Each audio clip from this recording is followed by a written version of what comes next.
Hello sir. Mister Harsh Mehra please. This way sir. और वो confidence के साथ अंदर गया।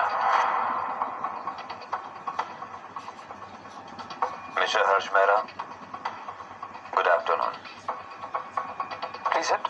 उन दो शक्लों को देखकर हर्ष मेहरा अपने बेरुखे अंदाज में दोनों से सवाल करते हुए कहा, आप दोनों यहाँ क्या कर रहे हो? मिस्टर मेहरा, वो कुछ दिनों पहले आपने गिल कंस्ट्रक्शन के साथ में वो कॉन्ट्रैक्ट साइन किया था ना, स्प्रिंग कंस्ट्रक्शन वाला। तो जब मैंने कॉन्ट्रैक्ट साइन किया था तुम वहां थे? हर्ष मेहरा के इस बात से कोई फर्क नहीं पड़ रहा था कि नीरज गिल कौन था और उम्र में उससे कितना बड़ा था। वेल, हम दोनों तो नहीं थे उस समय में, मगर उससे क्या फर्क पड़ता है? कंपनी ने प्रोजेक्ट हमें सौंपा है तो आप हमारे पास बेफिक्री के साथ काम कर सकते हैं। ये सुनकर हर्ष मेहरा ने इस तरह रिएक्ट किया मानो कुछ सोच रहा हो। मुझे फर्क पड़ता है, जिसके साथ मैंने कॉन्ट्रैक्ट साइन किया है मैं उसी से मिलना चाहूंगा।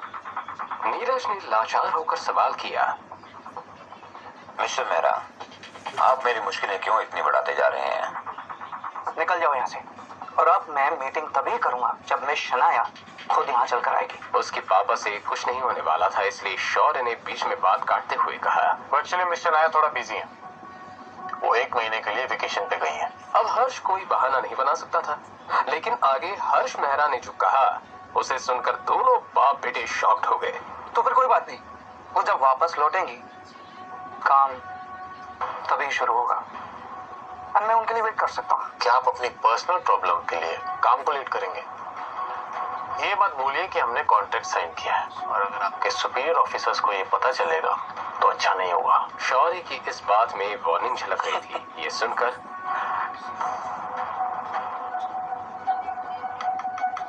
तुम मुझे धमकाने की कोशिश कर रहे हो? मिस्टर मेहरा, हम आपको धमकी देने की कैसे कोशिश कर सकते हैं? बात तो यहीं खत्म हो गई थी। हर्ष मेहरा ने वापस से अपनी फाइल पकड़ी और बाप बेटे की इस जोड़ी को जानबूझकर नजरअंदाज करते हुए कहा, तो अगर ऐसी बात है तो निकल जाओ और अगली बार मैं शनाया के बगैर वापस मत आना। लीव। शौर्य और नीरज एक बार फिर से इस कंपनी में बेइज्जत हो चुके थे।